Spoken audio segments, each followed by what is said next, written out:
Chères sœurs et frères, mes chaleureuses salutations à vous toutes et à vous tous.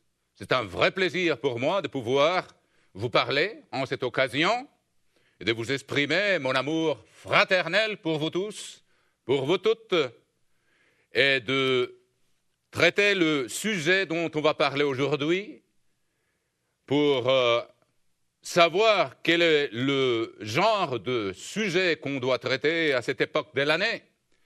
Je vous prie de vous reporter, chères sœurs et frères, au chapitre 25 de l'évangile de Matthieu.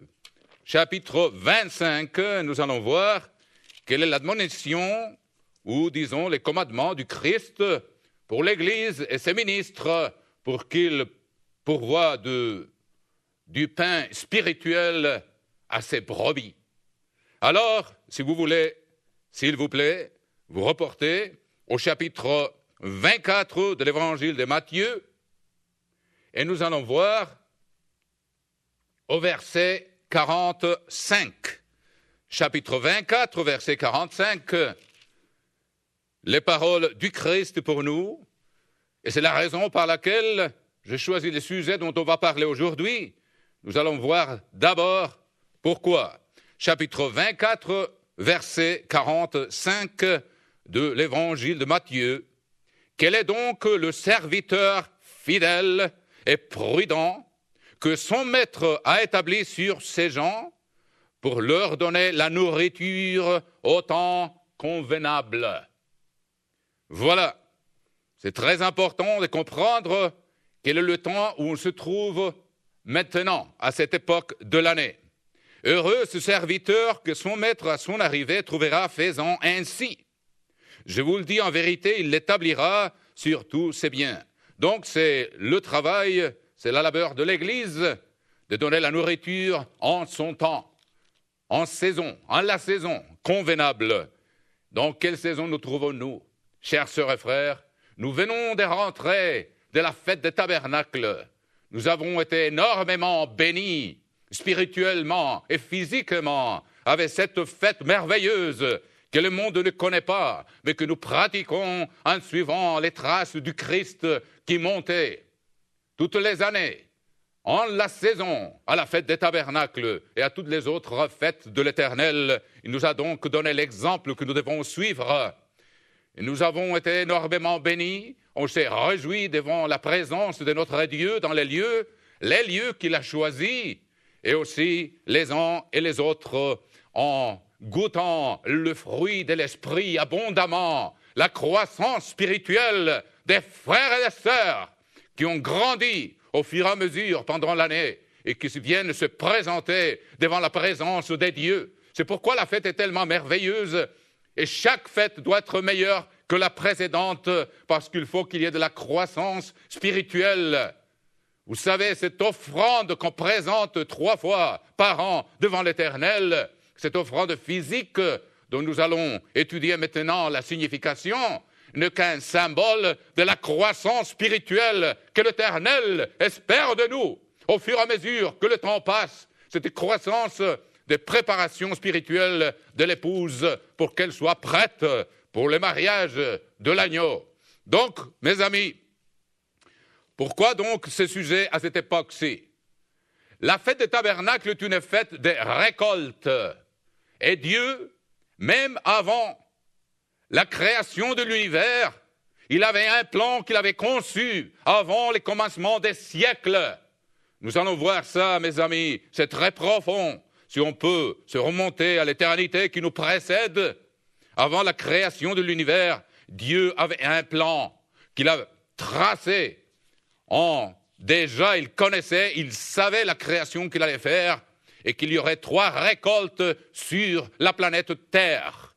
Et c'est merveilleux de pouvoir comprendre avec une perspective qui se remonte, comme je vous dis, à l'éternité, qui pénètre l'éternité qui nous précède, et nous pouvons comprendre l'esprit des dieux et les profondeurs de l'esprit de la sagesse des dieux qui nous permet de comprendre parce qu'on a une portion de son esprit en nous autres.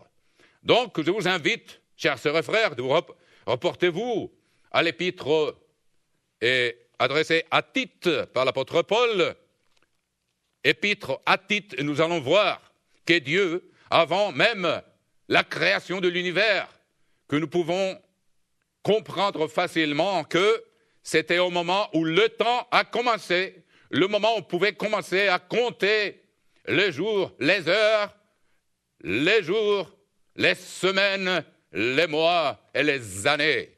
Nous allons voir, même avant ça, avant la création de l'univers, Dieu a conçu un plan qui nous est enseigné par l'intermédiaire des fêtes et qui constitue 3 récoltes par an, qui sont les 3 étapes du développement du plan de Dieu. C'est absolument merveilleux d'avoir cette compréhension. Donc, on va lire au chapitre 1 de l'épître à Tite, et nous lisons ici au chapitre 1 et verset 1. Paul, serviteur de Dieu et apôtre de Jésus-Christ, pour la foi des élus, des dieux, et la connaissance de la vérité, qui est selon la piété, lesquels reposent sur l'espérance de la vie éternelle. Qu'est-ce que nous étions en train de fêter à la fête des tabernacles, la fête de la première résurrection, ceux sur lesquels la deuxième est mort n'a aucun pouvoir. Et c'était pendant une récolte qu'on a célébré l'accomplissement de cette promesse. Voyons donc ce qu'il dit ici. L'espérance de la vie éternelle promise avant tous les siècles. D'autres versions un peu plus exactes disent avant le commencement des siècles, avant le commencement du temps. Donc Dieu, il savait qu'il allait créer la terre et qu'au fur et à mesure que les récoltes physiques allaient représenter la récolte spirituelle et les triomphes du plan de transmettre la vie éternelle aux êtres humains. C'est magnifique de pouvoir pénétrer les profondeurs de la vérité de Dieu. Nous allons voir aussi dans le deuxième épître à Timothée, chapitre 1 et verset 9, c'est le même concept que nous voyons ici. Deuxième épître à Timothée, chapitre 1 et verset 9. Nous lisons, « Il nous a sauvés et nous a adressé une sainte vocation, non à cause de nos œuvres. » Quand il a conçu ce plan, nous, on n'avait pas fait d'œuvre, mais il l'a conçu, non à cause de nos œuvres, mais selon son propre dessein et selon la grâce qui nous a été donnée en Jésus-Christ avant les temps éternels. C'est le même concept. Avant les temps éternels veut dire dans d'autres versions, si vous voulez vérifier, je l'ai ici, juste dans cette version que j'utilise, et il dit avant, au verset 9, chapitre 1 de Timothée, deuxième épître au Timothée, chapitre 1, et verset 9, avant les temps des siècles. Les temps commençaient à être mesurés quand la Terre, quand les soleils, quand le système planétaire, quand les galaxies ont été créées par le pouvoir de Dieu, quand il a parlé et les choses ont commencé à exister. Donc on est rentré dans la dimension du temps. Avant, comme toujours Dieu, il habitait l'éternité, mais il a conçu un plan merveilleux pour mener des enfants à l'éternité. Donc, mes amis, ce sont des concepts absolument merveilleux. Et avant le début des temps, il avait conçu qu'il y aurait la terre et qu'il y aurait 3 récoltes qui allaient représenter, du point de vue physique, les 3 récoltes du plan des dieux. Et nous allons le voir. Ici, par exemple, dans la première épître aux Corinthiens, chapitre 15, vous allez voir comment l'apôtre Paul nous montre ce plan merveilleux des dieux pour transmettre l'éternité aux enfants, à ceux qu'il allait créer, à son image et à sa ressemblance. Au chapitre 15, verset 22, première épître aux Corinthiens, chapitre 15 et verset 22, vous allez voir, mes chères sœurs et frères, il dit, « Et comme tout meurt en Adam, souvenez-vous que la semence, quand elle tombe à terre, elle doit mourir d'abord, avant de revivre et de porter du fruit pour la vie éternelle. » C'est merveilleux. Tous les mystères du royaume des dieux, presque tous, sont expliqués dans la parole de Dieu en termes agricoles. Et c'est pourquoi je vous parle aujourd'hui en termes agricoles. Nous allons voir ici. Et comme tous meurent en Adam, de même aussi tous revivront en Christ. La semence qui tombe à la terre, celle qu'on plante, qui est semée, même à cette époque-ci, c'est pourquoi je vous parle, c'est la saison de la semence dans laquelle on est. Je vais vous expliquer un peu plus en détail. Vous le savez, vous n'avez qu'à sortir à cette époque de l'année, après la fête des tabernacles. On ensemence les champs. C'est l'époque de planter la semence pour qu'il y ait une récolte, pour qu'il y ait 3 récoltes, mes chers sœurs et frères. Et ces 3 récoltes, vous le connaissez bien. La toute première, ceux qui connaissent l'agriculture dans l'hémisphère nord, c'est celle des orges à l'époque du printemps, à l'époque de la Pâque, à l'époque des pains sans levain. Et 7 semaines après, les premiers épis de la deuxième récolte, c'est-à-dire le blé ou le froment, sont déjà mûrs pour être les premiers fruits, les prémices. Donc, mes amis, c'est merveilleux. Et après, c'est la 3e récolte.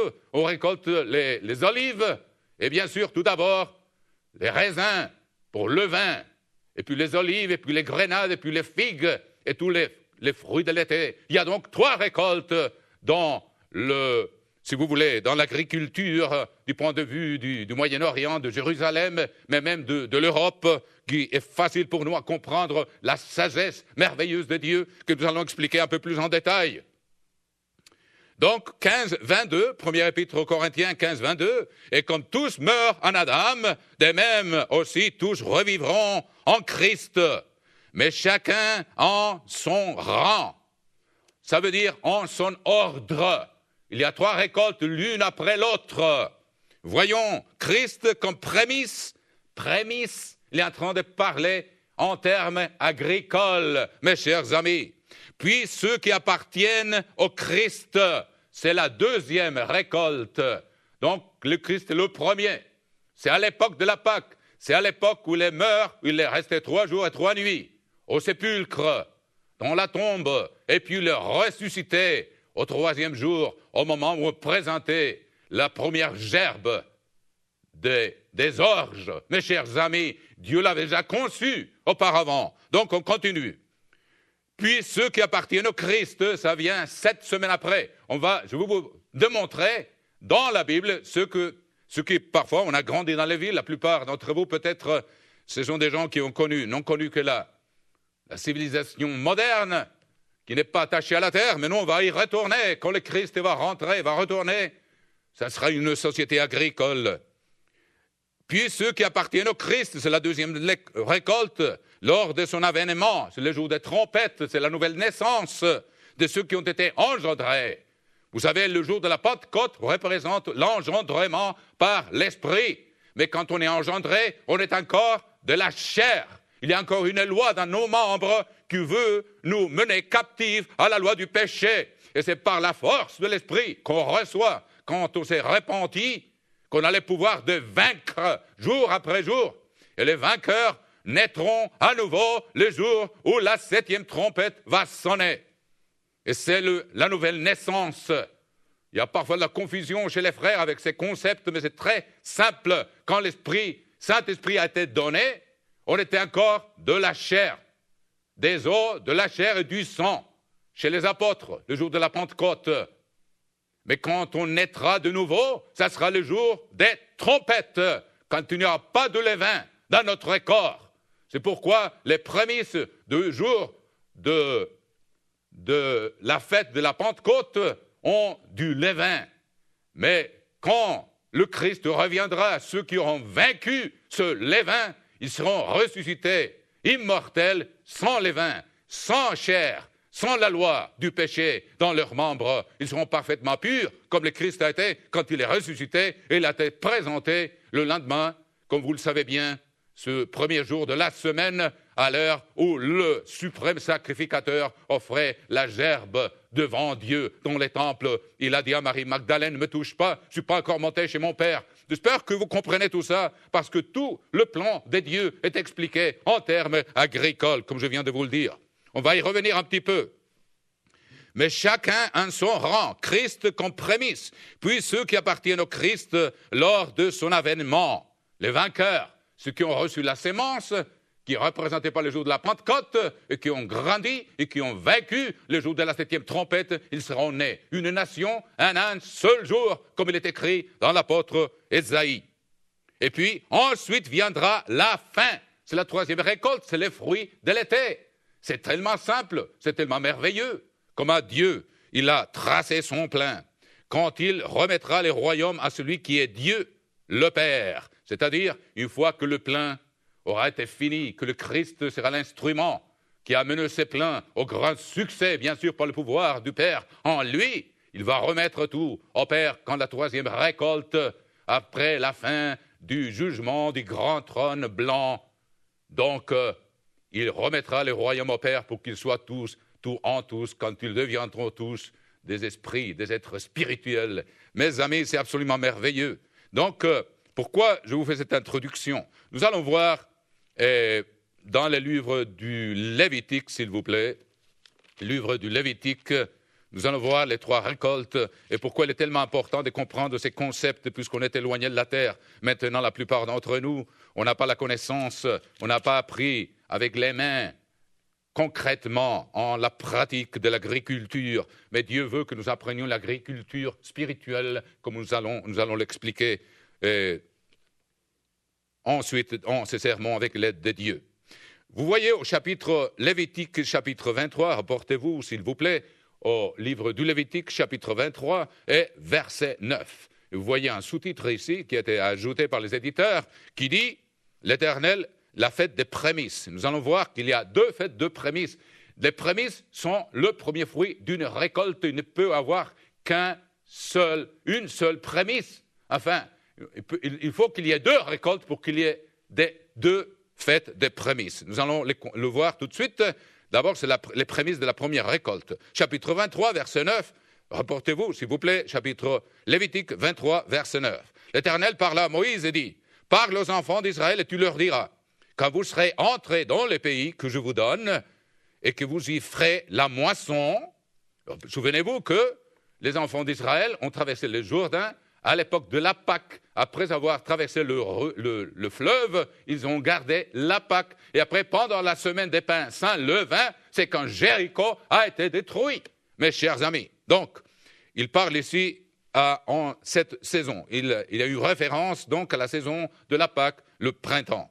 Quand vous serez entrés au verset, comme je vous ai dit, chapitre 23, Lévitique 23, verset 9, deuxième partie du verset 10, quand vous serez entrés dans le pays que je vous donne et vous y ferez la moisson, vous apporterez au sacrificateur une gerbe, prémisse de votre moisson.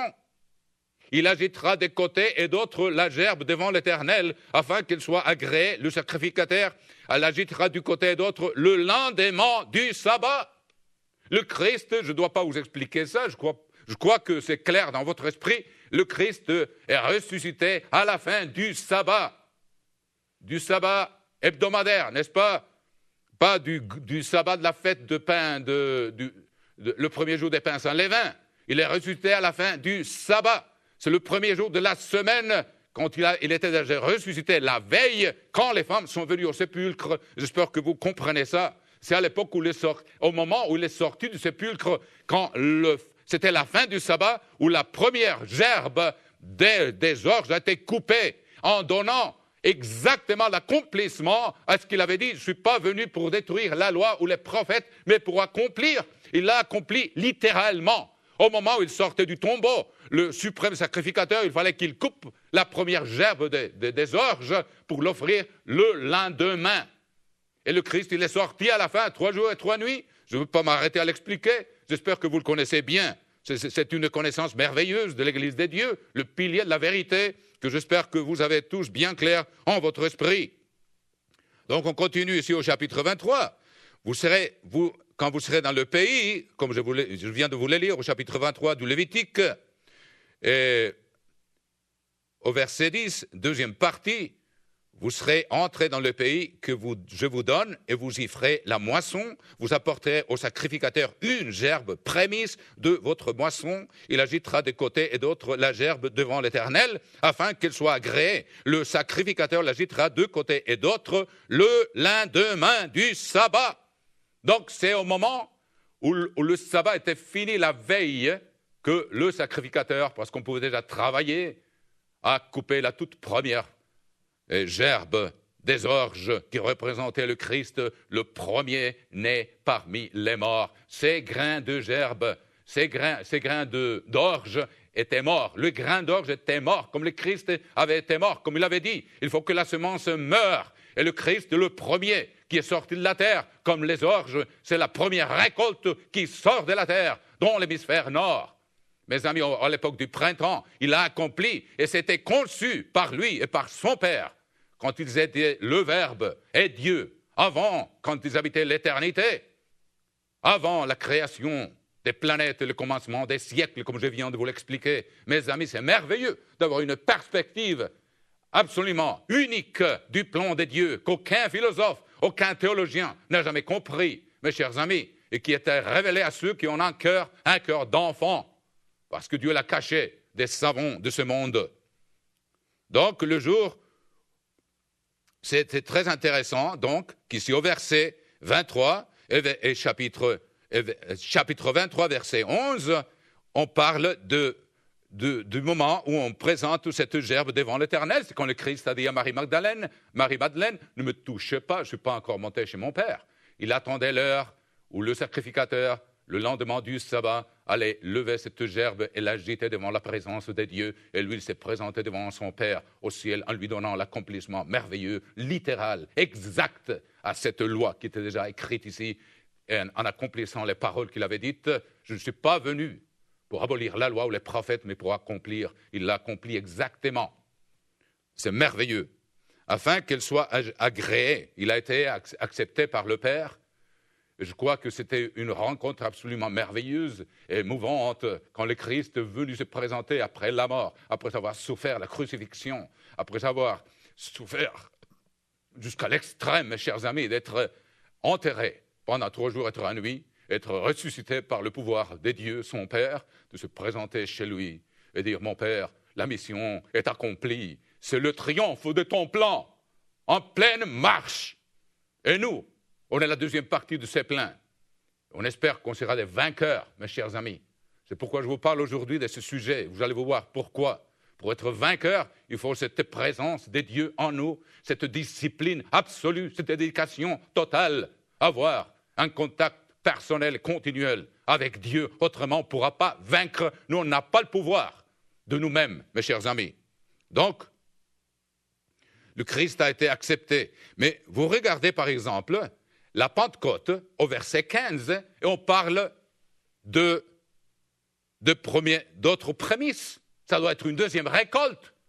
Donc, pour ceux qui connaissent l'agriculture, ils savent que la deuxième récolte après les orges, c'est le froment ou c'est le blé, qui sont plutôt des synonymes.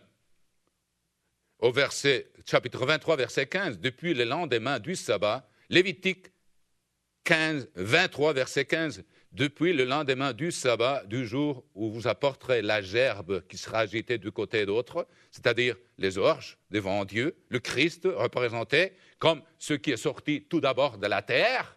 C'est merveilleux, ça va être bien clair pour nous. Vous compterez 7 semaines entières. Vous compterez 50 jours jusqu'au lendemain du 7e sabbat et vous ferez à l'Éternel une offrande nouvelle.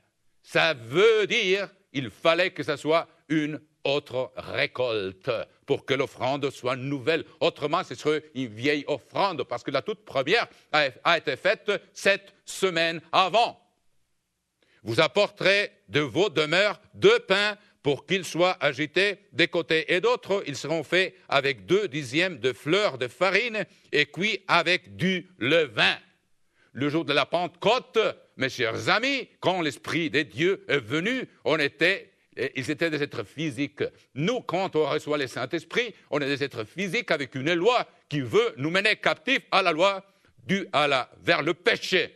Donc, on a encore du levain. C'est pourquoi on est représenté comme ça pour la Pentecôte, mes chers amis. Chaque fois, c'est plus clair, c'est plus merveilleux. Toutes les connaissances que Dieu nous donne avec un symbolisme absolument merveilleux de sa création. Donc, il y a une offrande nouvelle. Et puis après, bien sûr, à la fin, il y a la troisième récolte. Et vous allez la voir ici, dans le même chapitre. Je vais vous la lire tout de suite. Mes chères sœurs et frères, chapitre 23 et verset 39 du même chapitre. Lévitique 23 et verset 39. Et voyons, nous allons lire ici, au verset 38, le 15e jour du 7e mois, ce qu'on vient de célébrer, quand la lune était pleine, c'est merveilleux comme il a fait la lune pour marquer les temps, pour indiquer, pour nous enseigner, et on suit le rythme qu'il a établi, merveilleusement. Le 15e jour du 7e mois, quand vous récolterez les produits du pays. Quels produits? C'est les fruits de l'été, mes amis. Nous allons voir, je vais vous montrer brièvement les trois récoltes. Je vous les démontrer pour que nous soyons dans les contextes de l'agriculture, pour comprendre pourquoi on vous parle de cet aspect-là. Il y a tellement de choses à couvrir là que je n'ai pas le temps, mais je vais vous démontrer que la toute première récolte dans le Moyen-Orient, c'était les orges. Nous allons les voir. Vous savez, le peuple d'Israël est sorti de l'Égypte à l'époque de la Pâque. C'est dans le premier jour des pains sans levain, le 15 du mois de Nissan ou de Abib, où le peuple a commencé à quitter l'Égypte. Vous le savez bien, mes chers sœurs et frères. Mais les plaies d'Égypte étaient tombées juste avant pour que le peuple puisse partir. Et il y en a eu 10, jusqu'à ce que le premier-né sont morts. Donc, nous allons voir au chapitre 9, il y avait la plaie de... Nous allons voir ici, chapitre 9 de l'Exode. Reportez-vous, s'il vous plaît, au livre de l'Exode, au chapitre 9 et verset 13. Ce que je vais vous montrer, c'est un petit panorama qui vous démontre l'ordre dont l'apôtre Paul a parlé. Chacun en son rang. Et ça veut dire, dans d'autres versions, chacun à son tour. C'est-à-dire, chaque récolte vient en parfaite succession, comme elle a été ordonnée depuis même avant le commencement des temps, quand Dieu a conçu son plan spirituel, il l'a tracé dans les récoltes physiques pour que nous comprenions. Chapitre 9, verset la grêle et le feu.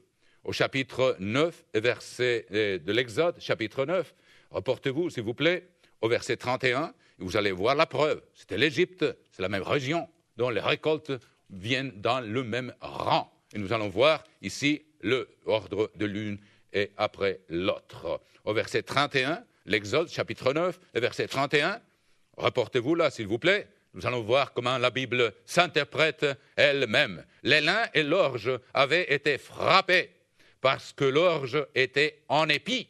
Vous voyez? C'est pourquoi Dieu a donné l'ordre au Lévitique, chapitre 23, que quand vous entrez dans la terre que je vous donne, et vous faites la moisson, vous présenterez une gerbe de premiers fruits, des prémices devant l'Éternel. C'était pour qu'on puisse présenter une gerbe devant Dieu, il fallait qu'elle soit déjà prête, et le voilà. Voilà la preuve. Chapitre 9, Exode 9, 31.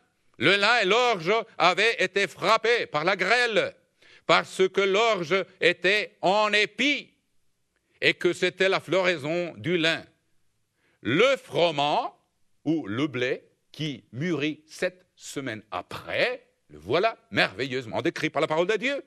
Et les l'apôtre n'avaient point été frappés parce qu'ils sont tardifs. C'est pourquoi il y a une promesse, il y a des premiers fruits qu'on présente à l'époque de la Pâque, et 7 semaines après, on présente une nouvelle offrande, celle qui est tardive, c'est le blé, c'est le froment. Vous le voyez là, devant vos yeux, mes chers sœurs et frères. Et bien sûr, la troisième, c'est le fruit de l'été, comme nous allons le voir un peu plus loin. Reportez-vous, s'il vous plaît, au livre de Ruth. On dit Ruth ou Ruth, je ne sais pas. Vous m'excusez, mes chers amis. Je veux dire Ruth. En ce moment-là, je vais me permettre une petite liberté là. Au livre de Ruth, cette merveilleuse femme, la seule dont la Bible dit qu'elle est vertueuse et que c'est une femme vertueuse, vous allez voir comment elle arrive à... Nous allons voir au chapitre 1 et verset 22 du livre de Ruth.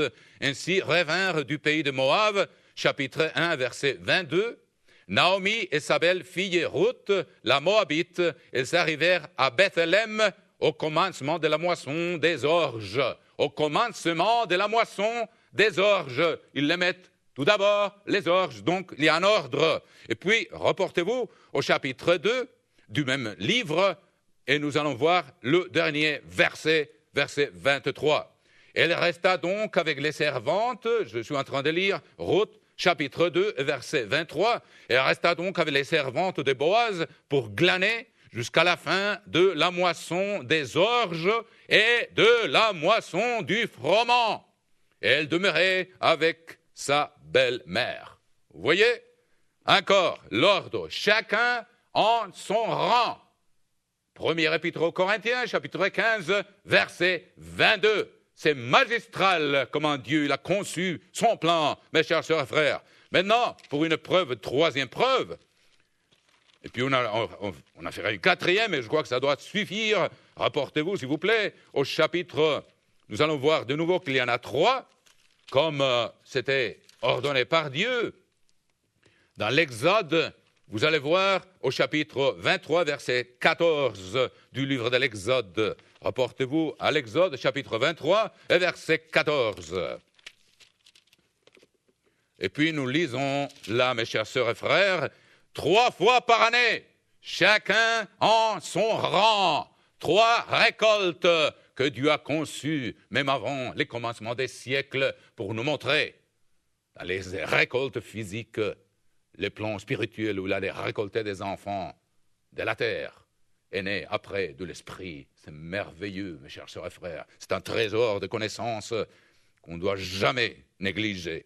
Donc, on répète, chapitre 23, verset 14 de l'Exode, encore les 3 récoltes.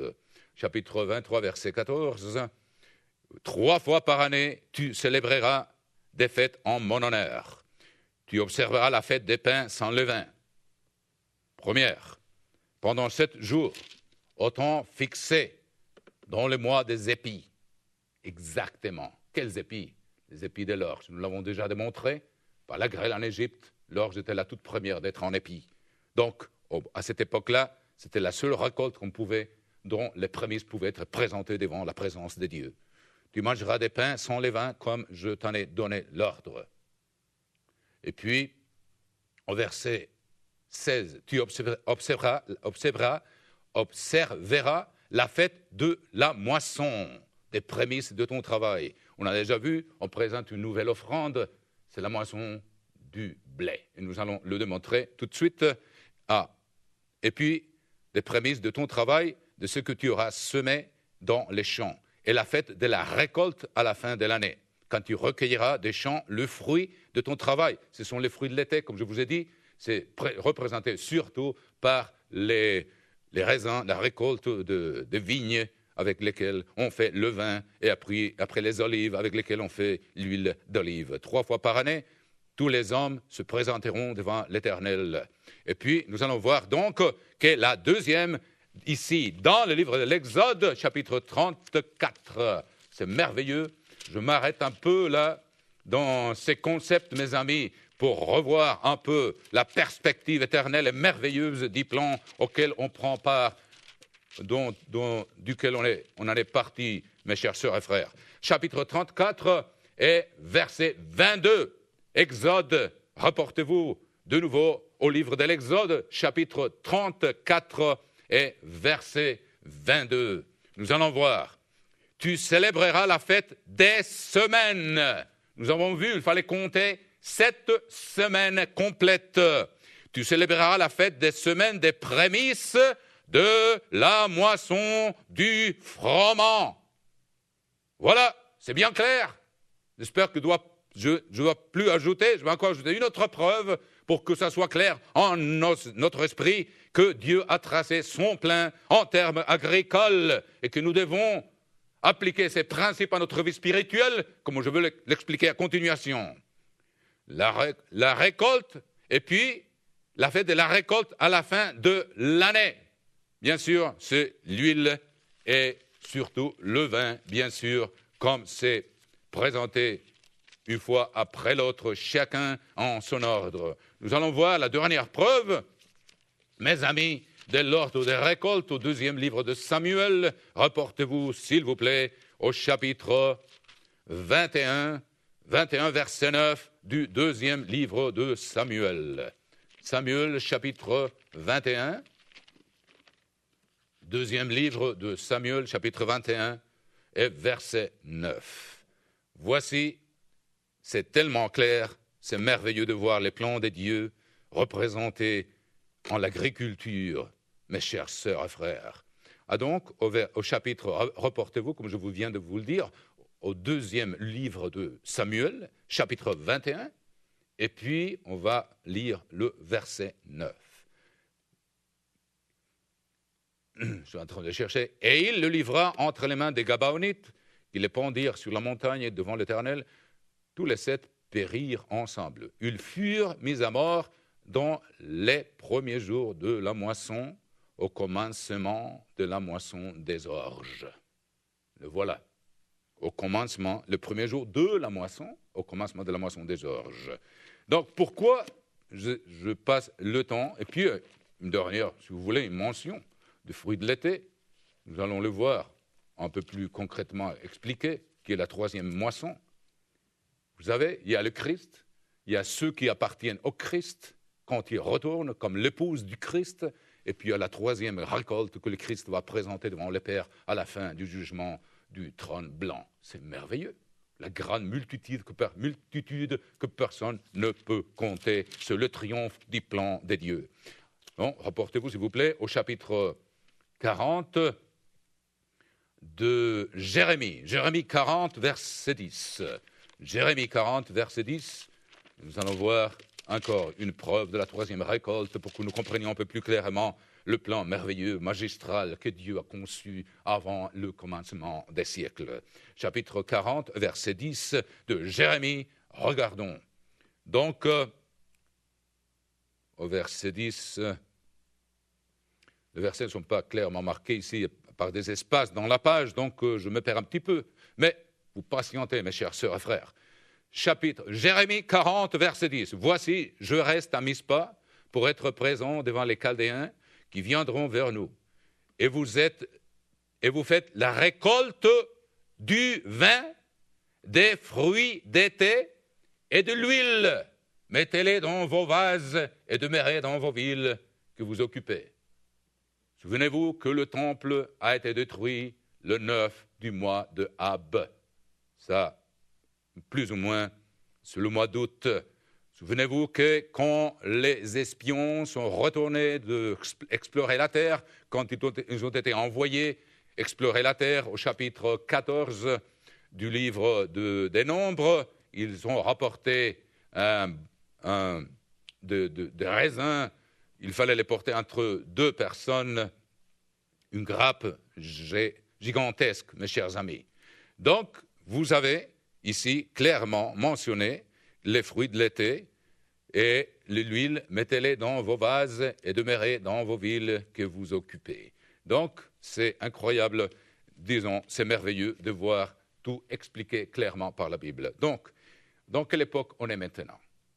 Toute cette introduction pour nous mener à la saison dans laquelle Dieu veut que nous prêchions au temps convenable, comme je vous l'ai expliqué en lisant chapitre 24 de l'évangile de Matthieu. Quelle saison? Nous avons fêté pendant 8 jours, mes chers amis, une fête de récolte, une récolte spirituelle. Pendant la récolte, on ne travaille pas. Pendant la récolte, on s'assoit et on reçoit la nourriture. On nous sert la table, on fête. On était tous ensemble, on se réjouissait ensemble, on était assis, et puis Dieu, par l'intermédiaire de son Église et ses serviteurs, il vous servait de la nourriture en abondance. Et donc, il ne fallait pas trop travailler. Le grand problème, mes chères sœurs et frères, qui arrive souvent dans l'Église des dieux, pour ne pas comprendre que le plan des dieux a des leçons profondes dans des termes agricoles, c'est que beaucoup de membres de l'Église, en rentrant de la fête des tabernacles, ils s'assoient sur leur fauteuil et ils ne font rien du point de vue spirituel. Ils se sont bien réjouis pendant la fête, mais ils négligent le travail qui continue. Nous allons voir qu'est-ce qui arrive après la fête. C'est la première pluie. La première pluie était celle qui devait rendre la terre molle pour que la semence puisse germer et croître et donner du fruit en la saison. Et la toute première saison, c'est la suivante, la fête suivante. Si on ne... Vous savez, après qu'on a mangé le produit de la récolte, on garde de la semence pour ensemencer le champ quand on rentre.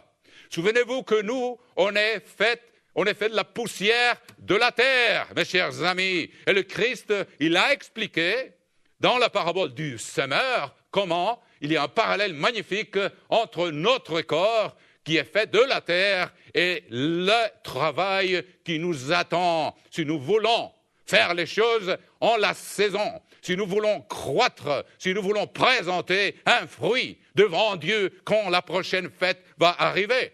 Parce que je vous lis ce que vous connaissez bien, au chapitre 16, verset 16 du livre du Deutéronome, lisons-le, Dieu dit, personne ne se présentera devant moi avec les mains vides. Souvenez-vous, il faut présenter une offrande. Et c'est là où le concept agricole dans lequel j'ai essayé de vous mettre pendant tout ce message doit rentrer profondément dans notre être. Nous avons une tâche à accomplir quand nous rentrons de la fête. C'est le moment d'ensemencer de nouveau le champ, la terre, cette terre à nous, ce corps à nous, le temple du Saint-Esprit avec la parole de Dieu, pour qu'il y ait une croissance de fruits spirituels à présenter devant Dieu à la fête suivante. Mes chers amis, ce qui est négligé souvent, c'est pourquoi, avant la fête, surtout la fête de la Pâque, le diable attaque le peuple de Dieu et ils ne sont pas prêts. Ils n'ont pas été diligents. Je n'ai pas dit tout le monde, mais moi-même, parfois, je suis coupable de ça, mes amis. Il ne faut jamais négliger la tâche. Il y a un moment pour chaque chose. Il y a le moment de la fête, il y a le moment de se réjouir, il y a le moment de ne pas travailler, pour ainsi dire. Donc il faut toujours présenter des offrandes à Dieu. Ne jamais négliger la présence de Dieu en nous. Mais pour suivre le parallèle, après la fête, qu'est-ce qu'il faut faire? Dieu nous envoie immédiatement, et souvent le dernier grand jour, il y a de la pluie. Pourquoi Dieu nous rappelle? Maintenant, je vais, et c'est merveilleux, d'abord, je vous lis ici que Dieu attend qu'on présente une offrande. Pour présenter une offrande, Dieu il n'est pas en train de regarder vraiment la somme d'argent qu'on présente comme offrande. Ce qu'il veut, il regarde le cœur. Si ce cœur a été transformé davantage dans un cœur comme le cœur du Christ, comme le cœur de Dieu. Mes amis, s'il y a de la croissance spirituelle, ça prend du travail, ça prend de la discipline, il faut se lever tôt. Moi, j'ai vécu dans les montagnes où il fallait prendre la charrue pour labourer les champs, parce qu'il n'y avait pas de tracteurs possibles dans les Andes à cause des pentes. Ils sont tellement prononcés qu'on ne peut pas mettre un tracteur là-dedans. Il fallait labourer les champs avec des bœufs. Mes amis, il faut se lever de bonne heure pour travailler, pour avoir une récolte, pour avoir de premiers fruits à présenter devant Dieu, une croissance spirituelle, une transformation de notre être, où il y aura plus d'abondants fruits à présenter devant Dieu. Vous savez, tout cela est physique, ce n'est qu'une figure du plan spirituel de Dieu, comme je vous l'avais dit, qu'il avait conçu avant le commencement des temps, qu'il y aurait 3 récoltes physiques et que ce n'était que la représentation ou le symbole des 3 récoltes spirituelles. Mais pour récolter quelque chose, il faut planter.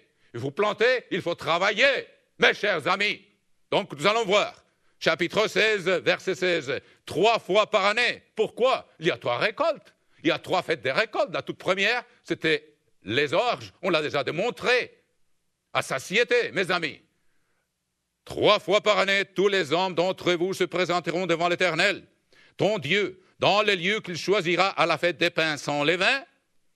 Et nous allons voir que c'est merveilleux, cette récolte des orges a une profonde signification pour nous. Je vous dis tout de suite, avant que je ne l'oublie, les orges, le Christ a voulu être représenté par les orges. C'est un exemple d'humilité. Quand on croit spirituellement, quand il y a la croissance spirituelle, il faut une transformation intérieure. Il faut avoir un cœur humble. Le Christ a dit « Apprenez de moi, qui suis humble de cœur et doux ». Il faut se transformer et ça prend la présence de Dieu en nous pour qu'il nous transforme avec la lumière et le pouvoir de son esprit. Mais il faut le garder vivant. Il faut ce travail, cette tâche de semer de nouveau cette parole de Dieu en nos cœurs pour qu'il y ait un fruit à présenter des croissances spirituelles quand la Pâque s'approche et qu'on ne soit pas paresseux et que les crises et les attaques du diable vont nous attraper à l'improviste. On ne sera pas prêt. 3 fois par année, tous les hommes, 16 d'entre vous, tous les hommes, se présenteront, ça veut dire ceux qui représentent une famille. Aujourd'hui, bien sûr, ça s'applique à tout le monde. Devant l'Éternel, ton Dieu, dans les lieux qu'il choisira, à la fête des pains sans levain, à la fête des semaines, on l'a déjà expliqué, c'était l'époque des orges, pains sans levain. Je vous l'ai expliqué avec tous les arguments possibles, il n'y a pas d'équivoque là-dessus. À la fête des semaines, 7 semaines après, c'est pourquoi ça s'appelle comme ça, et à la fête des tabernacles, le fruit de l'été, il y a 3 récoltes, il y a 3 étapes du plan des dieux. On ne paraîtra point devant l'Éternel les mains vides. Dieu est en train de parler d'un fruit spirituel. On ne présente plus, si vous voulez, quoique si quelqu'un travaille dans l'agriculture, bien sûr, il pourra présenter du fruit de son travail en le vendant ou bien en espèces devant Dieu. Mais de toute façon, le symbole, la représentation, comme le Christ a représenté par les orges, être le premier parmi les morts, comme c'est dans le chapitre 1, verset 5 de l'Apocalypse. Regardez ça, chaque concept absolument appuyé sur les Écritures, avec toute l'honnêteté, mes amis. Chapitre 1 et verset 5, qu'est-ce qu'il dit? Livre de l'Apocalypse. Comme je vous dis, je me perds un petit peu là, parce que le verset dans cette version de la Bible sont parmi le voilà. Chapitre 1, verset 5, Apocalypse. Et de la part de Jésus-Christ, le témoin fidèle, le premier-né des morts. Le premier-né des morts, l'orge était celle qui sortait la toute première de la terre. Et après le sabbat de la semaine de pain sans levain, il fallait couper la première, cette gerbe. Donc le Christ n'était plus en contact avec la terre. C'était un être spirituel. Chaque aspect représente quelque chose de merveilleux. Il fallait être représenté le lendemain, comme je vous l'ai expliqué. Donc c'est merveilleux. Le premier-né, de la part de Jésus-Christ, Apocalypse 1, verset 1, le témoin fidèle, le premier-né des morts, et le prince des rois de la terre, roi des rois. Et les autres rois sont ceux qui seront nés dans ces fêtes suivantes, enfin, qui ont été engendrés pour la Pentecôte et qui seront nés à nouveau le jour des trompettes. C'est merveilleux. Chaque fois qu'on comprend quelque chose, on ne fait que confirmer les principes qu'on nous a expliqués tout au long dans l'Église des dieux. Le pilier de la vérité, mes amis. C'est merveilleux. Donc, on a plus de croissance spirituelle. On croit dans la compréhension, mais il faut la mettre en pratique. Autrement, cette connaissance, il vaudrait mieux ne pas l'avoir, mes chers amis. Donc, chapitre 16, verset 16 du livre de Deutéronome, 3 fois par année, tous les hommes d'entre vous se présenteront devant l'Éternel, ton Dieu, dans les lieux qu'il choisira à la fête des pains sans levain. Comme je vous dis, ça représente les orges, qui représentent le Christ. À la fête des semaines, ça représente nous, le premier à être engendré. Et à la fête des tabernacles, la 3e récolte, c'est la fin qui va conclure avec le jugement du grand trône blanc, ou le trône blanc quand le Christ, après, va donner le sceptre et les commandements à Dieu, le Père, une fois que le plan sera totalement accompli. C'est merveilleux, mes chers amis. Mais ça prend, pour être parti de ce plan-là, du travail quotidien, du travail continuel, comme on va vous le démontrer à continuation. On ne paraîtra point devant l'Éternel, les mains vides. Chacun donnera ce qui pourra selon la bénédiction que l'Éternel, ton Dieu, lui aura accordée. Dieu espère et il exige qu'à chaque fête, il y a un fruit des croissances spirituelles. C'est ça ce que ça veut dire. Et il faut semer pour pouvoir récolter. Ça prend du travail, mes chères sœurs et frères. C'est pourquoi maintenant, c'est l'époque de la première pluie, après la fête des tabernacles. La première pluie, puis que Dieu nous montre ici au chapitre.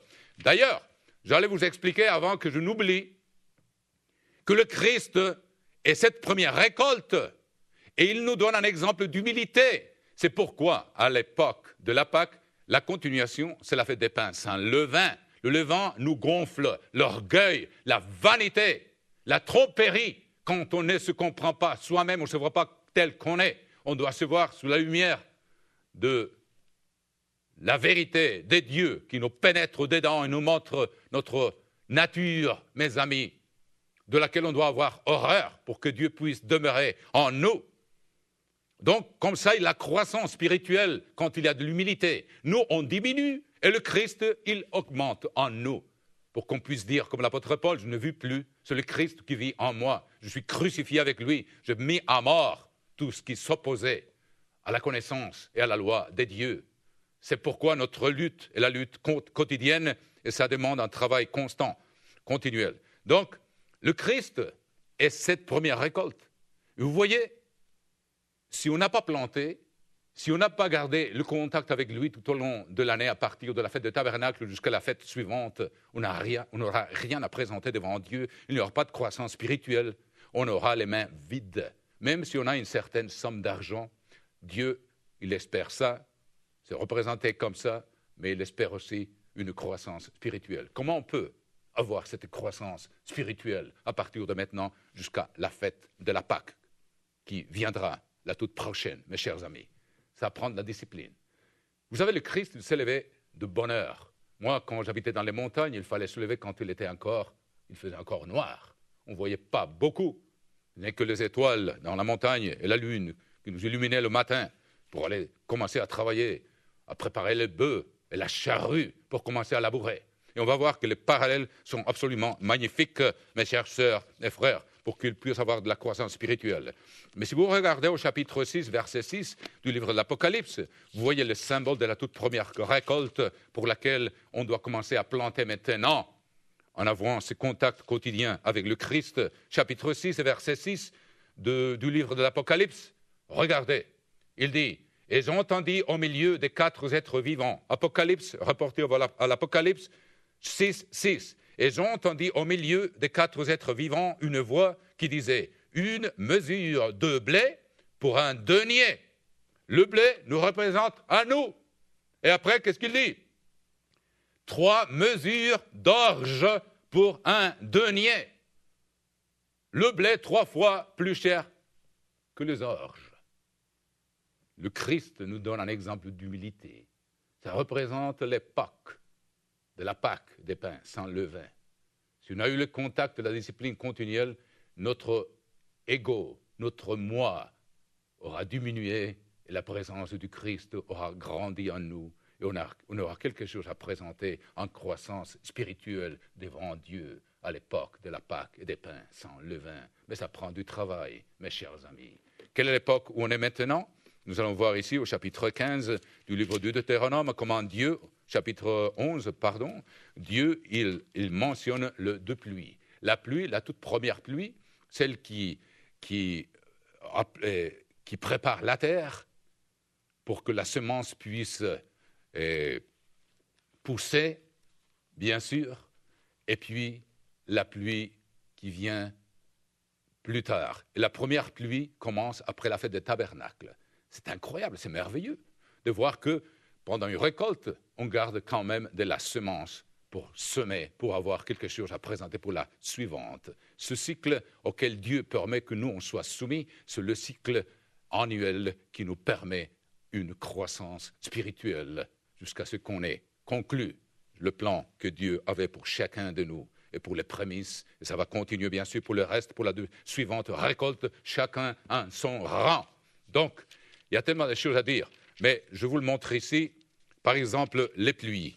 Les pluies, ça veut dire, c'est merveilleux comme un Dieu, il avait tout préparé, il avait tout calculé d'une façon merveilleuse. Et maintenant, par le message que je vous donne, Dieu est en train d'amollir vos cœurs, vos âmes, votre esprit, pour qu'avec toutes les forces de notre être, nous fassions une tâche.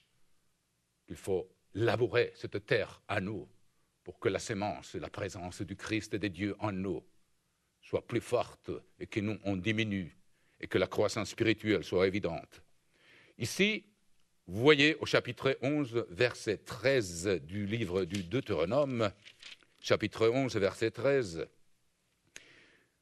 reportez-vous au livre du Deutéronome, chapitre 11, verset 13. « Si vous obéissez à mes commandements, que je vous prescris aujourd'hui, si vous aimez l'Éternel de votre Dieu, et si vous le servez de tout votre cœur. » Nous allons voir ça un peu plus loin. « Et de toute votre âme, je donnerai à votre pays la pluie en son temps, la pluie de la première et de l'arrière-saison, et tu recueilleras ton blé, ton mou et ton huile. » Magnifique.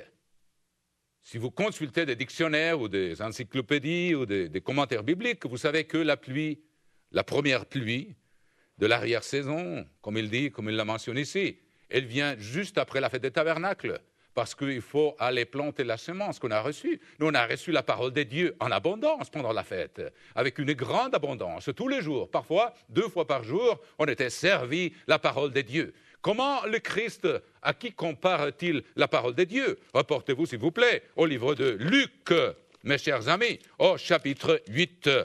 Luc, chapitre 8, et vous allez voir comment, une fois de plus, le royaume de Dieu est expliqué en termes agricoles. Voyons chapitre 8 du livre de Luc. Au verset 9. Ses disciples lui demandèrent, chapitre 8, verset 9, c'est que signifiait cette parole, cette parabole. Il répondit, il vous a été donné de connaître les mystères du royaume des dieux. Ce que je commençais tout de suite, après l'introduction, ce que Dieu avait conçu avant le commencement des siècles. Mais pour les autres, cela leur est dit en parabole, afin qu'en voyant, ils ne voient point, et qu'en entendant, ils ne comprennent point. Voici ce que signifie cette parabole. Écoutez bien, sœurs et frères, la semence, c'est la parole de Dieu. On en a profité, on s'est réjoui de la récolte, mais il faut garder de la semence pour aller planter, pour aller ensemencer le champ après la fête, spirituellement parlant, physiquement parlant. Spirituellement parlant, le parallèle est absolument magnifique. La semence est la parole des dieux. Ceux qui sont le long du chemin sont ceux qui entendent, puis le diable vient et enlève de leur cœur la parole. Donc, cette semence est plantée dans le cœur. Nous allons voir ça. Donc, nous, quand on revient de la fête, il faut qu'on s'occupe à planter cette parole, à ensemencer notre champ de la parole de Dieu, pour qu'on puisse présenter une offrande, ne pas se présenter avec les mains vides devant Dieu. Et ça prend du travail, et ça prend de la diligence. Et il faut discipliner notre vie, il faut organiser notre vie. Il ne faut pas se coucher à minuit ou je ne sais pas à quelle heure, après ça va être rempli, comme je vous le dis dans un autre sermon, de transgression de la loi de Dieu qui constitue la façon dont les gens s'amusent en voyant les autres transgresser la parole de Dieu jusqu'à minuit. C'est pourquoi par l'abondance du mal, l'amour de beaucoup va être refroidi. Parce qu'on n'a pas le zèle et la crainte de Dieu qui est de haïr le mal et de garder nos cœurs et notre esprit propres, mes chers amis, avec tellement d'influence du monde. On n'est pas surpris des paroles du Christ, parce que l'iniquité va abonder, l'amour de beaucoup va se refroidir. L'amour, c'est ce désir d'être proche de Dieu. C'est ce désir de se lever de bonne heure, comme le Christ le faisait. Il se levait le matin. Voyons ici, par exemple, ce sont des choses bien concrètes. Il est intéressant de parler de tous ces concepts-là, mais maintenant on va voir comment ça s'applique à nous et que ça commence avec des choses très concrètes comme le fait d'avoir une discipline, de se coucher tôt, de se lever tôt pour avoir le temps d'être en la présence de Dieu pendant la journée et avoir la présence de la parole de Dieu pour qu'elle illumine notre sentier. Autrement, ça va devenir confus, pas assez clair. On sera influencé par le monde au lieu de nous avoir de l'influence dans le monde, comme la lumière. Il ne faut pas que les ténèbres s'emparent de nous. Il faut que nous, on dissipe les ténèbres parce qu'on est diligent en faisant cette tâche dans laquelle on va parler à continuation. Donc, on continue ici au chapitre 1 de l'évangile de Marc, verset 35. Voilà l'exemple. Il ne faut pas devenir paresseux. Ce chemin est un chemin de travail spirituel. Dieu nous donne tout. Il nous donne l'intelligence, il nous donne la compréhension, il nous enseigne son plan, il nous donne les outils nécessaires. Mais il faut quand même, s'il faut mettre l'huile dans la lampe, il nous donne l'huile, il nous donne les olives. Eh bien, nous, tout ce qu'on fait, c'est de produire l'huile qui est déjà dans les olives et de le mettre dans la lampe. Ce que Dieu veut, c'est que nous ayons au moins la diligence et le travail de chercher dans sa parole cette lumière et de la transporter à notre esprit et de l'assimiler et de nous nourrir de cette lumière jour après jour et de planter la semence dans nos cœurs, la semence de laquelle on en a reçu des quantités abondantes pendant la fête et pas devenir paresseux, de s'asseoir dans le fauteuil la nuit, à regarder la télévision jusqu'à minuit, et le lendemain, on n'aura plus le temps de prier et de labourer notre cœur pour planter la semence, pour qu'il y ait la croissance spirituelle. On commence à négliger. Et Dieu, il nous enseigne ces choses en termes agricoles pour que ça soit clair dans notre esprit. Donc, je continue. Ici, au chapitre Marc, Évangile de Marc, rapportez-vous, chapitre 1, verset 35, l'exemple du Christ. Il est venu nous donner un exemple pour qu'on suive cette trace, d'après la première épître de l'apôtre Pierre, chapitre 2, verset 21.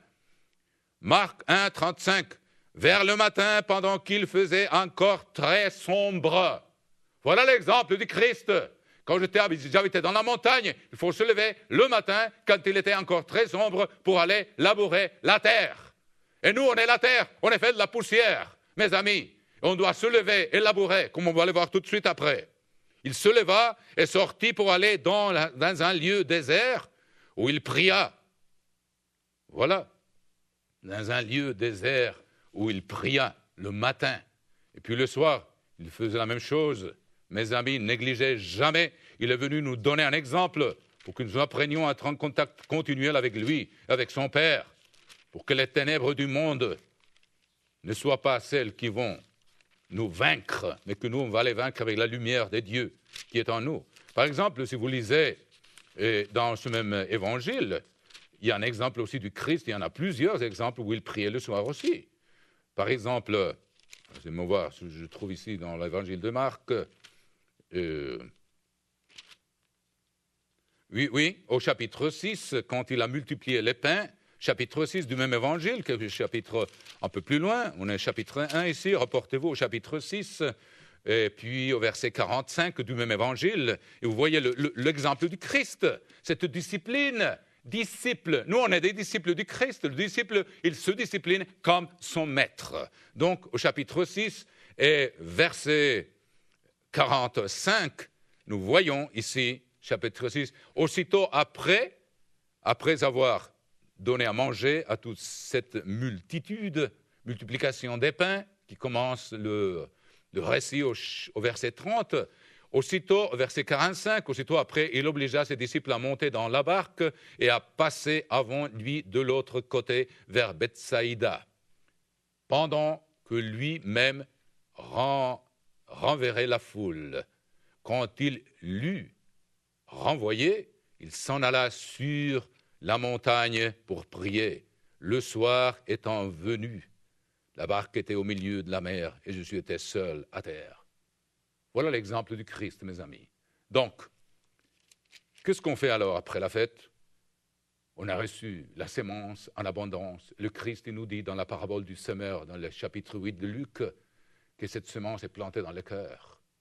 Donc nous, on a l'obligation devant Dieu d'aller labourer et d'aller préparer notre corps pour que la parole de Dieu demeure en nous et pour qu'elle produise de la croissance et qu'elle produise du fruit spirituel qu'on doit présenter devant Dieu dans la prochaine fête et la suivante et la suivante.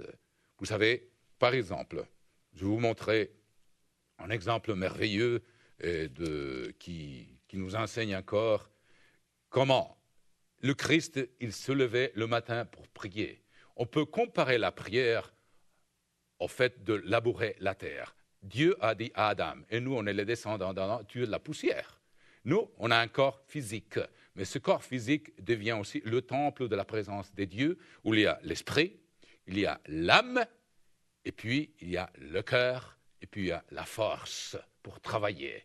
Donc, comment labourer notre corps? Comment être diligent et en profiter cette pluie de l'arrière-saison qui vient et nous préparer, qui prépare notre cœur et notre âme et notre esprit pour qu'on plante, pour qu'on sème la parole de Dieu en nous, pour qu'elle produise cette croissance. Nous pouvons voir ça, par exemple, au chapitre 119 du livre des Psaumes. David aimait Dieu, aimait sa loi tellement qu'il nous donne des exemples merveilleux. Qu'est-ce que ça veut dire d'aimer Dieu de toute son âme, de tout son cœur, de toutes ses forces, de tout son esprit? Le Christ en a donné 4 catégories dans le chapitre 12 de Marc: l'esprit, l'âme, le cœur et la force. Donc nous allons voir quelques exemples de la discipline que Dieu espère de nous quand on doit se lever de bonne heure et aller planter. Parce que si on est paresseux, on n'a rien à présenter devant Dieu. Mais avant ça, j'aimerais que nous voyions d'abord, excusez-moi, sœurs et frères, nous voyons quelques proverbes qui nous parlent d'une qualité que Dieu appelle une possession précieuse chez les gens. C'est la diligence.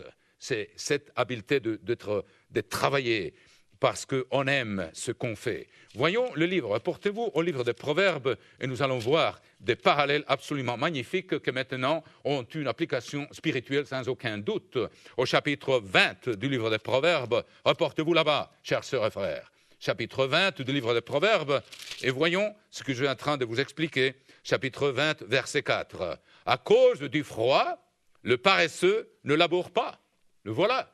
Après la fête des tabernacles, c'est presque le commencement de l'hiver. C'est la saison de l'automne, mais il commence à faire froid. Mais c'est l'époque où Dieu a envoyé la première pluie pour que la terre soit préparée. Et par exemple, avant, il y a tellement d'écritures qui viennent à l'esprit là, et on a encore un peu de temps là. Regardez par exemple le chapitre 40, 65 des psaumes, et puis on va retourner là à cette histoire de la diligence qu'il nous faut, mes amis, pour que cette transformation que Dieu espère de nous et cette croissance spirituelle, pour on produise le fruit abondant pour la gloire de Dieu.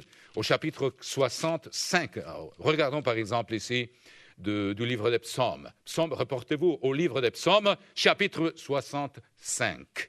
Il dit, par exemple,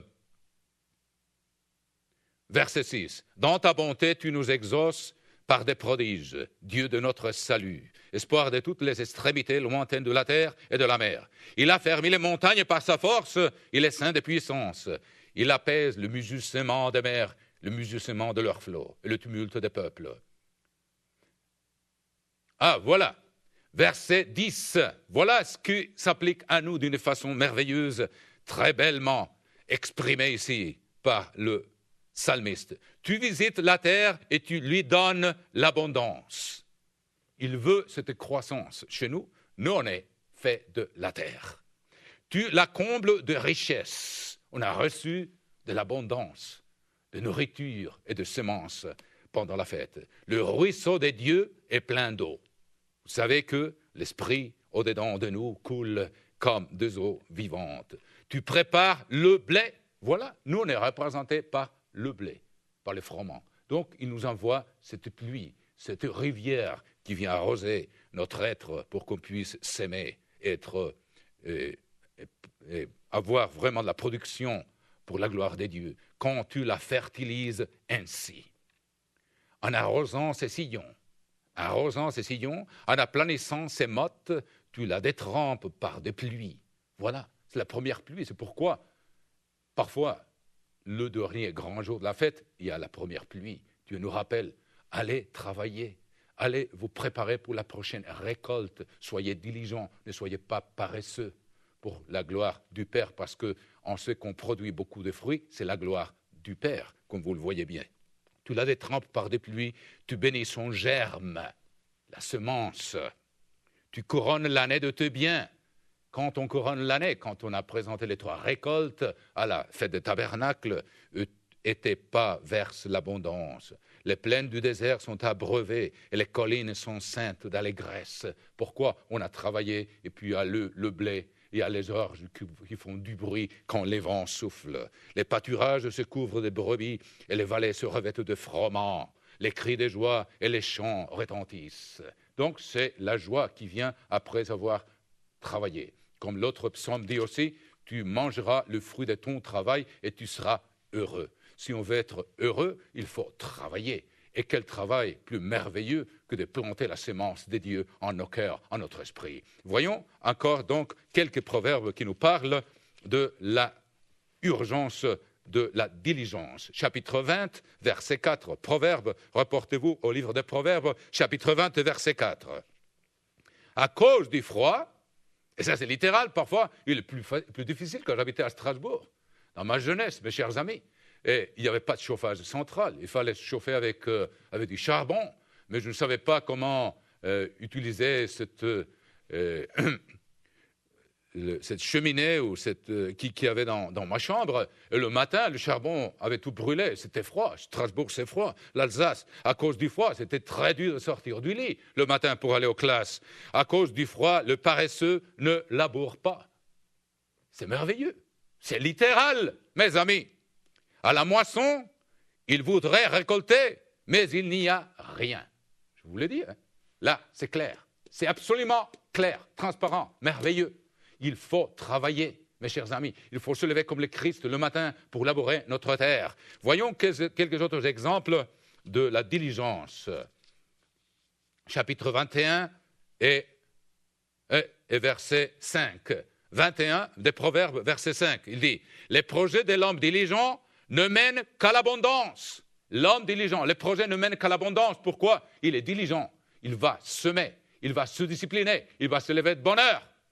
Il va faire son travail en suivant les traces du Christ. Mais celui qui agit avec précipitation n'arrive qu'à la disette. Puis, il y en a tellement, mes amis, c'est absolument formidable de voir les parallèles magnifiques que la parole de Dieu nous offre. Par exemple, chapitre 12 et verset 24 des Proverbes. Chapitre 12 et verset 24. La main des diligents dominera. Qui sont ceux qui vont régner sur le monde? Le vainqueur. On ne peut pas être vainqueur si on ne plante pas la parole de Dieu en nos cœurs. Et on la met en pratique tout au long de l'année pour les 3 récoltes des croissances spirituelles que Dieu espère de nous. La main des diligents dominera, mais la main lâche sera tributaire. Donc, ceux qui viendront après, ils ne vont pas avoir la même position et la même autorité, mes chers amis. Et puis, on peut... Chapitre 13, verset 4, par exemple. L'âme du paresseux a des désirs, mais qu'il ne peut satisfaire. Mais l'âme des hommes diligents sera rassasiée. Donc, c'est ce bonheur que produit le travail accompli. Quand on a été diligent, on peut se présenter devant Dieu à la prochaine fête avec une croissance spirituelle où le Christ se manifeste beaucoup plus clairement par notre intermédiaire. Mes chers amis, ça produit le bonheur. Chapitre 14, verset 23. 14, verset 23 des Proverbes. 14, verset 23. Tout travail procure l'abondance. Quel travail nous allons voir? Nous allons voir tout à l'heure. Le travail de se lever de bonne heure, de prier. Et la prière, c'est comme labourer la terre. En espagnol, orar, c'est prier. Arar, c'est labourer, faire des sillons. dans notre être. Ils sont très semblables, il n'y a qu'une voyelle de différence. En français, ce serait la prière et puis labourer. Prier et labourer sont des parallèles. Tout travail procure l'abondance, mais les paroles en l'air ne mènent qu'à la disette. Il y a trop de distractions dans notre monde, mes amis, trop de distractions, des paroles en l'air. On passe trop de temps avec l'Internet, avec le Facebook, etc., etc. C'est pas bon, c'est pas mauvais en soi, mais quand ça prend trop de temps et ça nous empêche de faire le travail spirituel que Dieu espère de nous pour la croissance, donc c'est un problème. On va voir quelques-uns encore pour que vous voyez l'importance, chères sœurs et frères, d'être diligent après la fête, ne pas s'asseoir dans le fauteuil, regarder la télévision et négliger la tâche d'utiliser la première pluie et d'utiliser cette saison qui va après la fête de tabernacle jusqu'au début de janvier. C'est l'époque de l'arrière-pluie ou de la saison de la pluie de l'arrière-saison, ou c'est-à-dire la première pluie, comme quelques-uns la connaissent. Et donc, on va voir encore un ou deux proverbes, il y en a beaucoup. Donc, nous allons voir au chapitre 6. Je crois que c'est le dernier exemple, mais c'est une étude intéressante de prendre le livre des Proverbes, de marquer tous les proverbes qui ont à voir avec la paresse ou la diligence, parce qu'ils ont une application spirituelle. Absolument, mes chers amis. Chapitre 6, verset 6 des Proverbes. Ça, c'est absolument incroyable. Vous le voyez, il est répété 2 fois, et voyons ici. Chapitre 6, verset 6. « Va vers la fourmi, paresseux, considère ses voies et devient sage. Elle n'a ni chef, ni inspecteur, ni maître. » Il y a quelqu'un pour dire « Levez-vous », c'est l'heure de vous lever. Allez les gars, levez-vous, comme dit la chanson. Elle prépare en été sa nourriture et l'amasse pendant la moisson des quoi manger. Paresseux, jusqu'à quand seras-tu couché ? Quand te lèveras-tu de ton sommeil? Un peu de sommeil, un peu d'assoupissement, un peu croiser les mains pour dormir, et la pauvreté te surprendra comme un rôdeur et la disette comme un homme en armes. Voilà, si on ne travaille pas, si on ne plante pas, si on ne s'émence pas, on ne peut pas récolter. Donc, mes amis, c'est très clair. Alors, comment peut-on travailler spirituellement, disons, chaque matin et combiner la prière qui est comme le fait de labourer ce temple, de labourer l'esprit, de labourer les cœurs, de labourer l'âme, d'ouvrir des sillons profonds à notre être dans une recherche de la présence de Dieu pour que sa parole, une fois qu'on a préparé le cœur et l'âme et l'esprit avec toutes les forces, elle pénètre profondément et que la racine soit profonde et que le fruit soit abondant pour la gloire de Dieu. Mes chères sœurs et frères, voyons par exemple au chapitre 119 des psaumes, au verset 2. Reportez-vous au chapitre 119 des psaumes, au verset 2. Et vous voyez ce que je suis en train d'essayer de vous dire, comme David, ici inspiré par Dieu, il nous donne un exemple merveilleux de cette passion pour avoir les contacts avec Dieu et de cette transformation de notre être pour être un avec Dieu. L'épouse qui se prépare pour être un avec l'époux. Chapitre 119 et verset 2.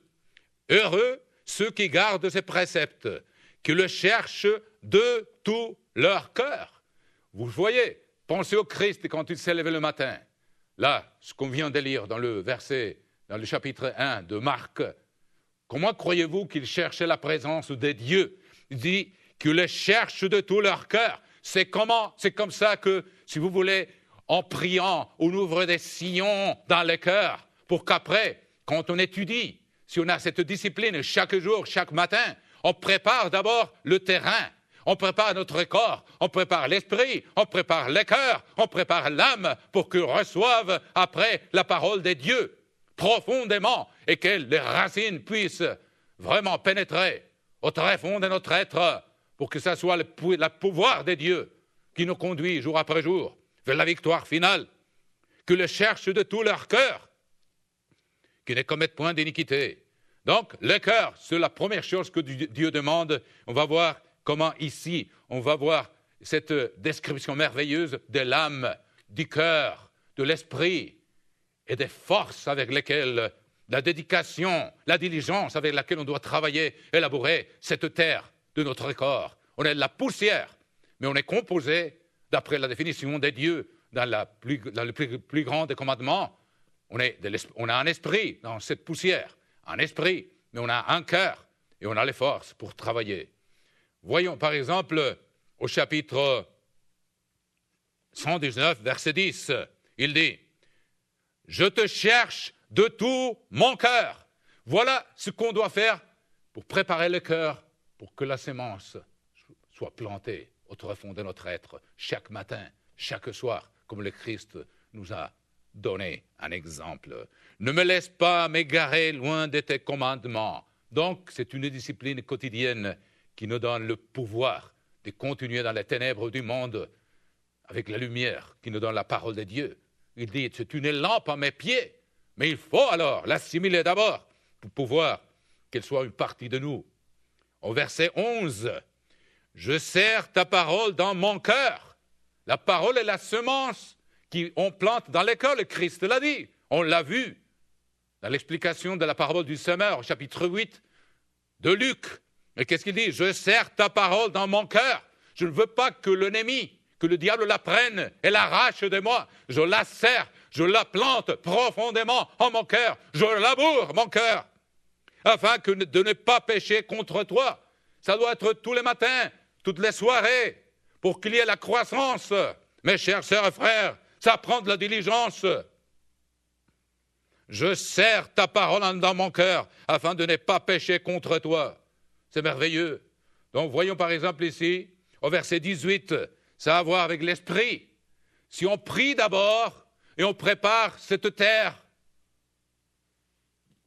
avec la présence de Dieu, quand on lira les Écritures après avoir prié, si les sillons de l'esprit, du cœur et de l'âme sont ouverts, en cherchant la présence de Dieu, en labourant, dans des termes agricoles, donc, ça va pénétrer beaucoup plus profondément en nous. Le fruit sera évident pour la gloire de Dieu. Souvenez-vous au chapitre 15 de l'évangile des Jean, quand il parlait de la cèpe, et comment les sarments ne peuvent pas porter de fruits s'ils ne sont pas attachés à la cèpe. Donc, par exemple, ici, c'est merveilleux. Par exemple, regardez au verset 18. Psaume 119, on est toujours là, verset 18. « Ouvre mes yeux pour que je contemple les merveilles de ta loi. » Ouvre mes yeux, ça veut dire l'esprit, l'œil de l'esprit. Ouvre mes yeux, ça veut dire j'ouvre des sillons dans mon esprit et se prépare pour voir les merveilles de la loi des dieux, qu'on n'arrive pas à pénétrer en toutes ces dimensions. Il y a toujours la parole de Dieu vivante, il y a toujours de nouvelles dimensions à découvrir. Ouvre mes yeux, c'est-à-dire laboure en mon esprit pour que je contemple les merveilles de ta loi. C'est avec de la passion qu'on peut vraiment porter du fruit, mes amis. Comme ça, avec la tiédeur de notre époque, il va falloir le feu de la tribulation pour nous éveiller si on n'est pas diligent, comme Dieu nous l'exhorte avec sa parole. Au verset 20, c'est un désir passionné. Voici, on a vu les yeux, ça représente l'esprit pour comprendre la parole de Dieu, d'ouvrir l'esprit comme un sillon, comme la charrue spirituelle de la recherche de la présence de Dieu. Ici, mon âme, verset 20, mon âme est brisée par le désir qui toujours les porte vers tes lois. Mon âme est brisée. C'est-à-dire, c'est comme la terre qu'on ouvre, brisée, on brise les morceaux, les mottes de terre. Mon âme est brisée par le désir qui toujours la porte vers tes lois. Voilà, ça c'est faire des sillons, labourer notre être, chers sœurs et frères.